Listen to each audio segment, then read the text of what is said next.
ಗ್ಯಾರಂಟಿಗಳಿಗೆ ಬಳಕೆ ಮಾಡಿಕೊಳ್ಳಲಾಗ್ತಾ ಇದೆ ಎನ್ನುವ ವಿಚಾರಕ್ಕೆ ಸಂಬಂಧಪಟ್ಟಂತೆ ಸರ್ಕಾರಕ್ಕೆ ಕೇಂದ್ರ ಪರಿಶಿಷ್ಟ ಆಯೋಗದ ಪತ್ರ ಬಂದಿರುವ ವಿಚಾರ ಗ್ಯಾರಂಟಿ ಅನುಷ್ಠಾನದ ಸಮಿತಿಯ ಅಧ್ಯಕ್ಷ ಎಚ್.ಎಂ. ರೇವಣ್ಣ ಪ್ರತಿಕ್ರಿಯೆ ಕೊಟ್ಟಿದ್ದಾರೆ.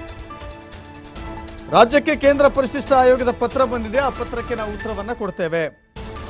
ದೇಶದಲ್ಲಿ ಎಸ್ಸಿಪಿ ಟಿಎಸ್ಪಿ ಹಣ ಅತ್ಯಂತ ಸಮರ್ಥವಾಗಿ ಬಳಕೆ ಮಾಡಿದ್ದು ಸಿದ್ದರಾಮಯ್ಯ ಸರ್ಕಾರ. ಕೇಂದ್ರದವರಿಗೆ ನಾವು ಉತ್ತರ ಕೊಡ್ತೇವೆ. ಗ್ಯಾರಂಟಿ ಯೋಜನೆಗಳಲ್ಲಿ ದಲಿತರು ಫಲಾನುಭವಿಗಳು ಇದ್ದೇ ಇದ್ದಾರೆ. ಹಣ ದುರುಪಯೋಗ ಆಗಿದೆ ಅಂದಾಗ ಪರಿಶೀಲನೆ ಮಾಡಬೇಕಾಗುತ್ತೆ. ಬಟ್ ಇಲ್ಲಿ ದುರುಪಯೋಗದ ಪ್ರಶ್ನೆ ಬರೋದಿಲ್ಲ. ಅವರು ಕೊಟ್ಟ ನೋಟಿಸ್ಗಳಿಗೆ ನಾವು ಉತ್ತರ ಕೊಡ್ತೇವೆ. ಕೇಂದ್ರದಿಂದ ಬರುವ ಅನುದಾನಕ್ಕಾಗಿ ನಾವು ಬೇಡಿಕೊಳ್ಳುವಂಥ ಸ್ಥಿತಿ ಬಂದಿದೆ ಅಂತ ಹೇಳಿದ್ದಾರೆ.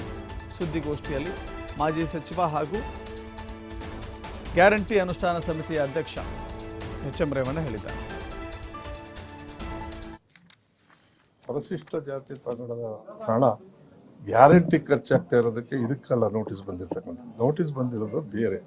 ಇದು ಅದರಲ್ಲಿ ಬಂದರೂ ಕೂಡ ನಾವು ಉತ್ತರ ಕೊಡೋಕೆ ತಯಾರಿದ್ದೇವೆ. ಯಾಕೆಂದರೆ ಇಡೀ ಭಾರತದಲ್ಲಿ SCP TSPಯನ್ನು ಭಾಳ ಅಚ್ಚುಕಟ್ಟಾಗಿ ಭಾಳ ಒಳ್ಳೆ ರೀತಿಯಲ್ಲಿ ಮಾಡಿರೋದು ಸಿದ್ದರಾಮಯ್ಯನವ್ರ ಸರ್ಕಾರ. ಅದರ ಬದ್ಧತೆ ನಮಗೆಲ್ರಿಗೂ ಇದೆ. ಅದು ಅವರಿಗೆ ತಲುಪಬೇಕು ಅನ್ನೋ ಉದ್ದೇಶದಿಂದ ಗ್ಯಾರಂಟಿ ಯೋಜನೆಯಲ್ಲೂ ಕೂಡ ನಾವು ಇಲ್ಲಿ ಒಳಪಡುವಂಥ ಶಕ್ತಿ ಇರ್ಬೋದು, ಗೃಹಲಕ್ಷ್ಮಿ, ಗೃಹ ಜ್ಯೋತಿ, ಅನ್ನಭಾಗ್ಯ ಮತ್ತು ಯುವ ನಿಧಿ ಎಲ್ಲದರಲ್ಲೂ ದಲಿತ ವರ್ಗ ಇದ್ದೇವೆ. ಈ ಹಣ ಅವ್ರಿಗೆ ತಲುಪುತ್ತೆ.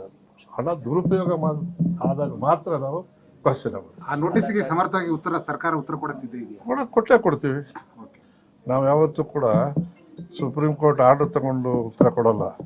ನಾವು ಸಿದ್ಧರಿದ್ದೇವೆ. ನಾವೇನೇ ಪಡಿಬೇಕಾದ್ರೂ ಇವತ್ತು ಕರ್ನಾಟಕ ಸರ್ಕಾರಕ್ಕೆ ಎಷ್ಟು ತೊಂದರೆ ಆಗ್ತಾ ಇದೆ ಅಂದರೆ ಕೇಂದ್ರದಿಂದ ಬರೋವೆಲ್ಲನೂ ಕೂಡ ನಾವು ಬರಬೇಕಾದಂಥ ನಮ್ಮ ಪಾರ್ಟ್ ಆಫ್ ಮನಿ ಇರ್ಬೋದು, ಮತ್ತೊಂದಿರ್ಬೋದು, ಗ್ರ್ಯಾಂಟ್ ಇರ್ಬೋದು, ಎಲ್ಲಕ್ಕೂ ನಾವು ಬೇಡ್ಕೊಳ್ಳೋಂಗಾಗಿದ್ದೀವಿ. ಅಂಥದ್ರಲ್ಲಿ ಆಯೋಗ ಕೊಟ್ಟಿದ್ದಕ್ಕೆ ಉತ್ತರ ಕೊಡೋಕ್ಕೆ ತಯಾರಿದೆ.